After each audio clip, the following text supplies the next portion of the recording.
We're talking about spiritual tools as tarot, as maybe runes, or any divination, or anything else, crystals, you know.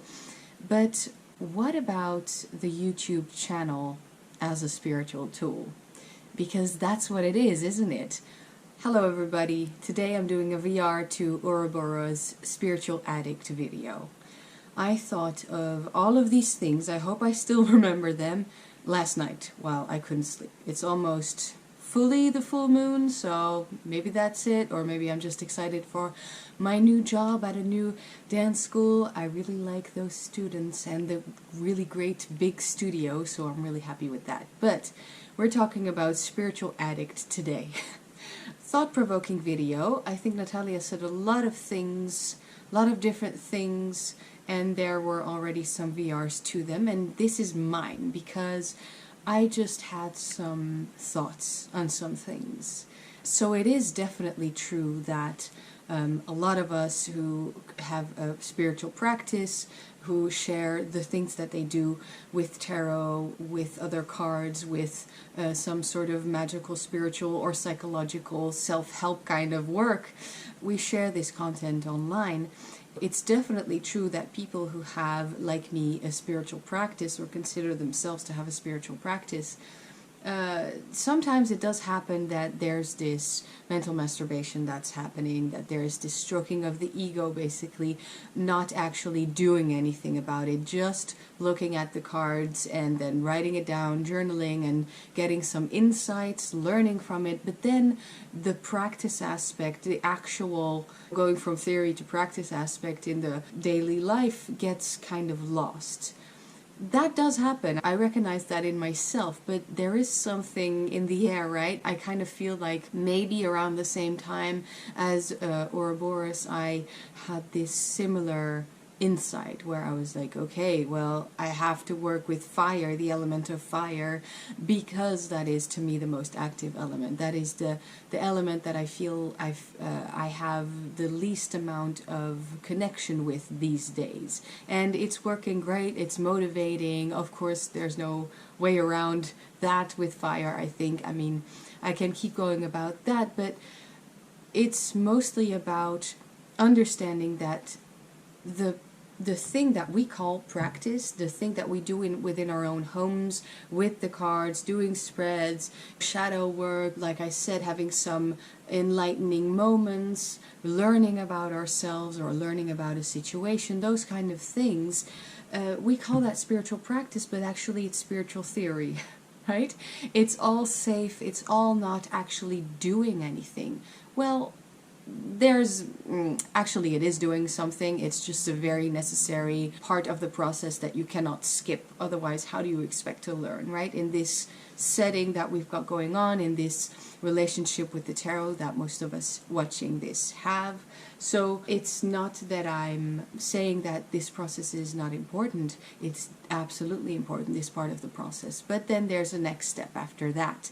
I think for the large portion of the video that was an important topic, as to say, okay, so when do we go from I understand now and I'm learning to I'm actually going to do something about it in, like I said, the material world, the daily life. So that is good, that is a good reminder, obviously.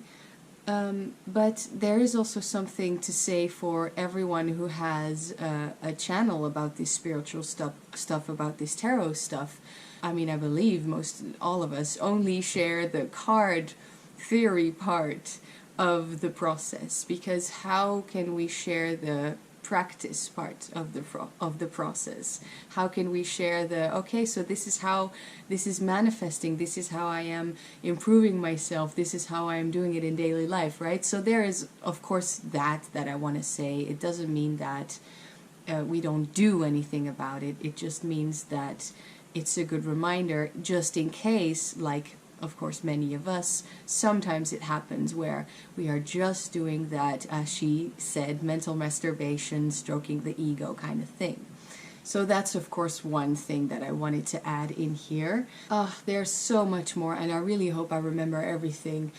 I wanted to talk also about all of those spiritual tools that she was talking about, yes, we acquire spiritual tools, for instance, many tarot decks. There's nothing wrong with that. But that does mean that we are on this quest that we feel unsatisfied most of the time, that we are looking for this next big thing that we think, okay, this is going to save me in a way, or this is going to give me the answers that I'm looking for. This is going to give me the enlightenment. This is going to give me the insight that I actually need. But then, of course, it's never exactly that, because then the next thing comes along. So many spiritual tools can actually be rather the broad aspect than the deep aspect. What I mean is that there's nothing wrong with the broad aspect. The broad aspect is also a way to learn and a way to understand the world, but then we are also definitely trying to get into depth, into the deep messages of anything we're working with. Now, to my friends who are not tarot collectors or are not as much into tarot as I am, I tell them I have about 30 decks and they go, what? That is crazy. That's a crazy amount. But most people watching this know that 30 decks is really not a lot in comparison to, but it doesn't matter. I'm comfortable with this amount of decks that I have right now. And the of course, not only the amount, but which decks I have. Yeah, just to make that clear. But then also, it's really good to have decks that you take a moment to work with for a little bit longer than, the next new deck, the next deck that is trending. I'm not criticizing, but that's a good thing to it's a way to ground. It's a way to stop going this way and start going in depth, right? To just go in depth within the imagery of the decks that you want to know better. I do definitely feel that the more I work with the same decks, the better relationship I have with them, the better I understand what the message is, the better the connections are made, and that is the depth I think that we're looking for. And it's quite obvious, right? Just this is a little bit of a sidetrack thing, but it is obvious. Of course, we cannot expect to have the same incredibly deep messages from constant new imagery as we would receive from decks that we've been working with for a longer time. It's just because we know and understand and have an experience with the imagery that we are working with, because it reminds us maybe of this other time when we pulled the same card. And then, there's actually that connection, that relationship. This is just my opinion. This is just how I feel I work best with tarot, how I truly get to know a deck and I truly get some more in-depth messages from them. That's just basically what I wanted to say. Now there's another thing that another thought that came into my head that I really wanted to share because I haven't seen that in VRs yet. I probably haven't seen all of them yet, but we're talking about spiritual tools as tarot, as maybe runes or any divination or anything else, crystals. But what about the YouTube channel as a spiritual tool? Because that's what it is, isn't it?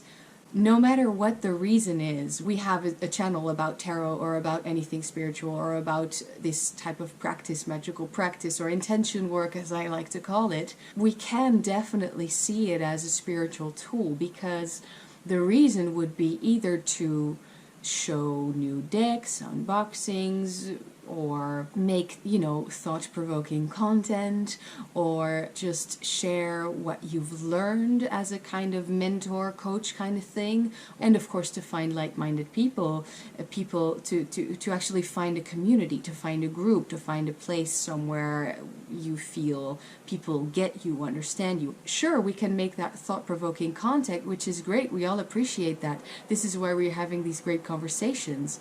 But still, most of the people who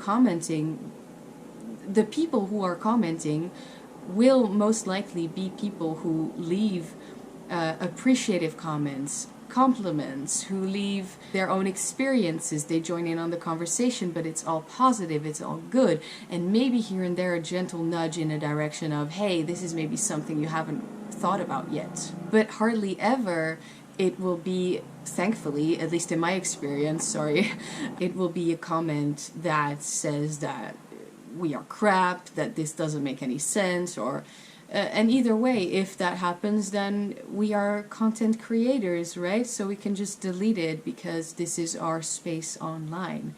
So there is something there, I think. This is also a spiritual tool that can definitely, just like owning many dicks, definitely go in the direction of we are stroking the ego, doing this mental masturbation, because after all, we are having the conversation, but what is happening after that? I'm wondering. I'm just wondering. This is a good thing, I think, right? Maybe I'm bringing a little bit of a different perspective on it, or I'm changing the subject a little bit, but I think it's definitely true. The YouTube channel talking about tarot, spirituality, all that stuff is definitely, should be considered, I think, to a certain extent, a spiritual tool as well.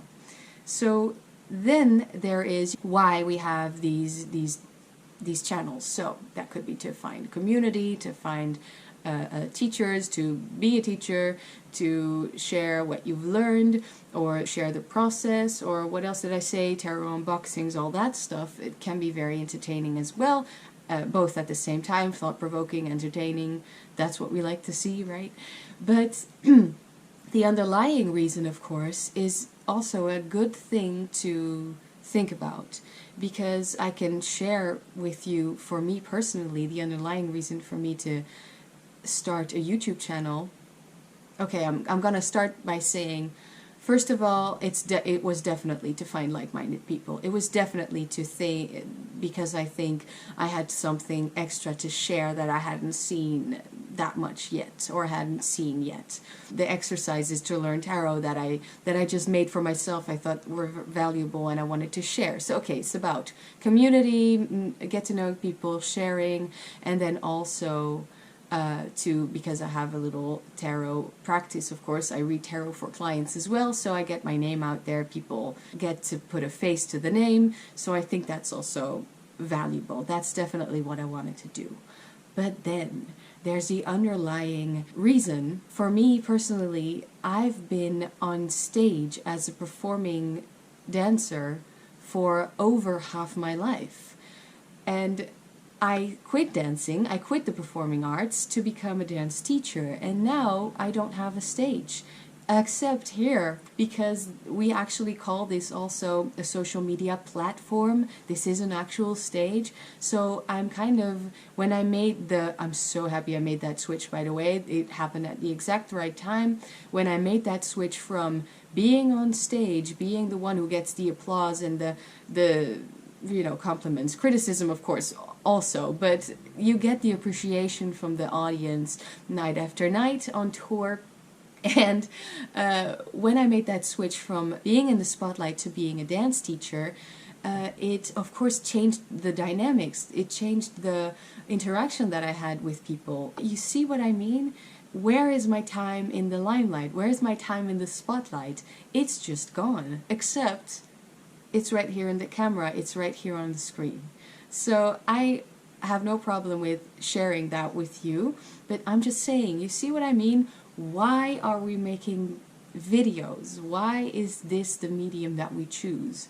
I like it because it is most of the time like talking to someone face to face, but yeah, it's not just for the community. It's not just for making thought-provoking content, making other people think and have an interesting conversation. It's also probably because we want to be seen in a way. It's not completely false what I'm saying here, right? This is, at least for me, obviously, it's quite obvious. I've been a dancer, like I said, for almost half my life. Actually, all my life, but, as a professional dancer.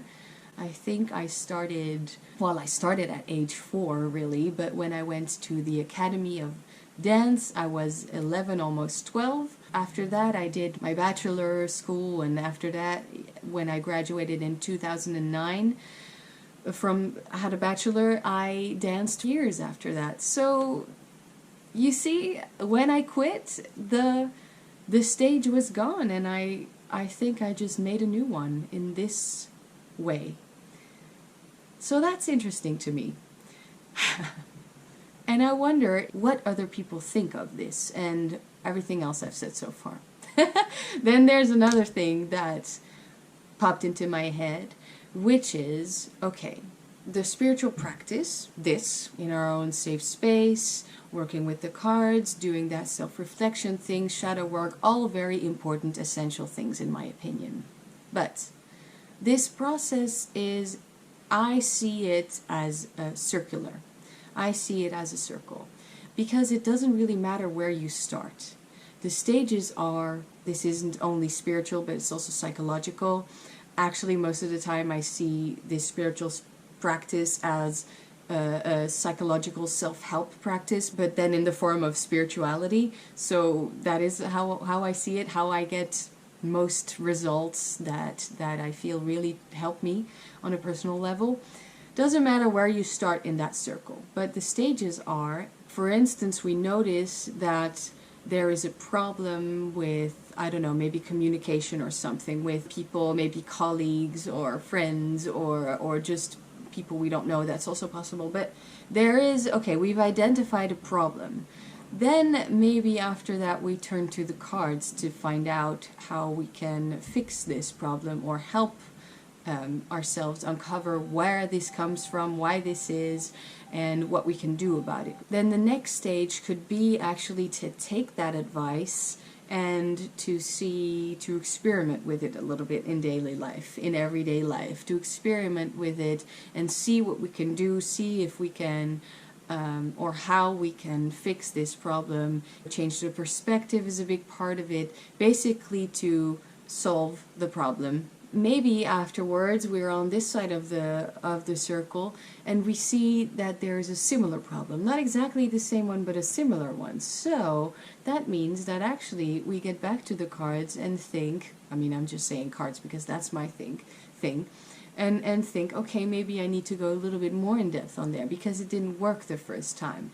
Usually it's a process anyway, right? It doesn't mean that we do the cards once, we fix the problem and then it's done. It's an ongoing process, and it doesn't mean that we fix ourselves. It actually just means that we get rid of, we dissolve, we get rid of all of these things that we've accumulated, that we have added onto ourselves, that we've accumulated through the years here on earth in this body. And it's just about trying to peel away those layers that we have put on as a trick of the mind, that we think that this is us.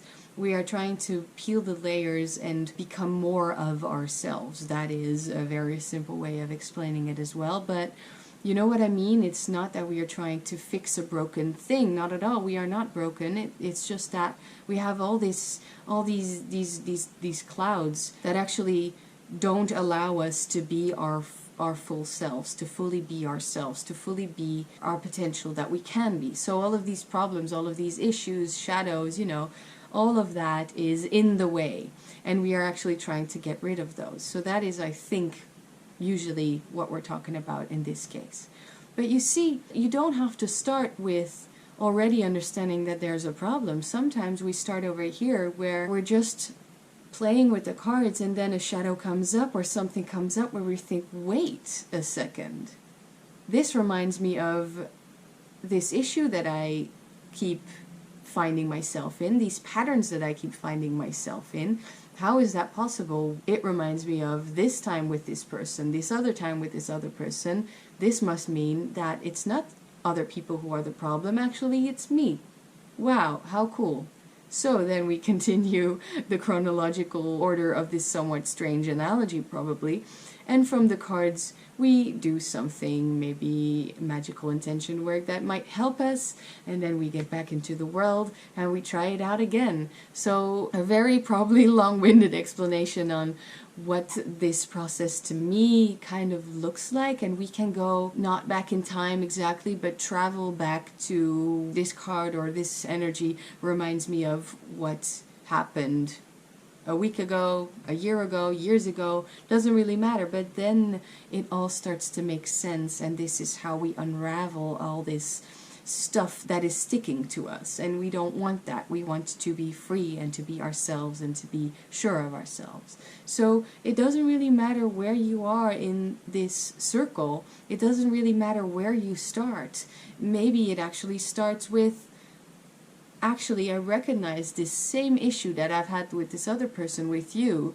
I cannot be mad at you because actually there's some door that I'm probably opening for you to see an opportunity to walk all over me.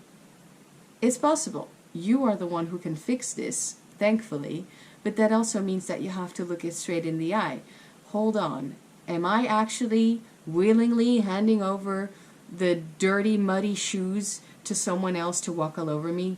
Probably yes. This is just an example. It starts with us, and it ends with it as well. It's just, interestingly enough, we call this side a spiritual practice, and it is, but then we also actually have to see it for what it is.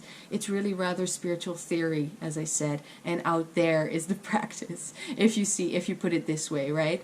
Because actually this here with the cards, alone, at home, safely, is school.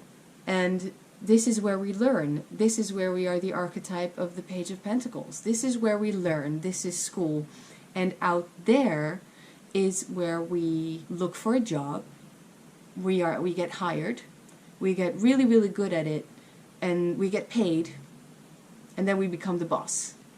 Ideally, because we are in charge. We are in charge and we have to take responsibility. And that is, I think, what we are talking about as well. So it's good to be bluntly honest, I think. Well, maybe the blunt part isn't actually necessary, but truth tends to be very, very bright. And we just have to look at it, even though it's uncomfortable, even though it hurts our eyes, even though it definitely does not stroke our ego, even though we are past the point of that mental masturbation thing. That doesn't mean that this mental masturbation thing will never happen again. Obviously, like I said, everything is a process, everything is a continuous thing, and it doesn't mean that the process for every subject is never ending, but it does mean that we are kind of committed now. We are constantly working on ourselves, and this is how we not only change ourselves, or like I said, peel the layers, but we also, by changing ourselves, we change the outside world as well, because that is how it actually reacts with us, to us. This is how we interact. There are many different ways to put it, but this is how I decided to do it today. I really hope that this was everything that I thought of last night while I was awake in bed for hours. I think so. Otherwise, I might add something in the description or as a comment underneath the video. I am for sure very curious to find out what you think of all of this, what your ideas are, all of the things that I've said. I know this video might have been a little bit more on the blunt side, as I said, but sometimes that's necessary. I'm a Libra after all. I am at the moment reading a book called Maat Magic, or Ma'at Magic, the Egyptian goddess for justice, and she is, of course, adjustment in the Thoth deck, all of that Egyptian symbolism, and this is just, oof. I had an experience 2 weeks ago that definitely gave me this huge bright light that I didn't want to look at, but something inside me said, or something said to me, I feel, I have to look at it. So whatever it is, as long as it's true, then it's worth a mention. It's worth finding out why it's true, where it's coming from, what it means.